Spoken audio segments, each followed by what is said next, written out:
اور وزیر خارجہ شاہ محمود قریشی نے ڈاکٹر عبدالقدیر خان کی وفات کو عظیم سانحہ قرار دے دیا۔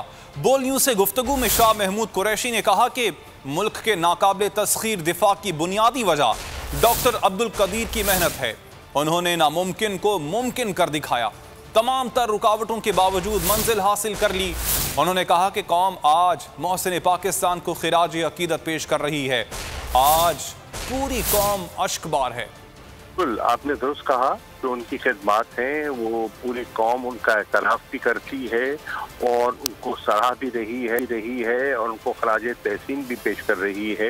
اور آج جو پاکستان کا دفاع ناقابل تسخیر ہے، اس کی بنیادی وجہ جو ہے ان کی محنت ہے، ان کی کاوش ہے، ان کی لگن ہے، اور جو لگتا تھا کہ یہ ممکن نہیں ہے، انہوں نے اپنی محنت سے وہ ممکن کر دکھایا۔ آسان کام نہیں تھا، ایک ابتدا کرنی، ایک ٹیم پیدا کرنی اور رکاوٹوں کے باوجود یہ منزل حاصل کرنی۔ آج پوری قوم ان کی ذات پر، ان کی جو یہ خدمات ہیں اس پر متفق ہے، انہیں خراج تحسین پیش کر رہی ہے، ان کی مغفرت کی دعا کر رہی ہے۔ اور حکومت پاکستان نے وزیر اعظم کی ہدایات پر ان کو ایک اسٹیٹ فیونرل کا فیصلہ کیا ہے۔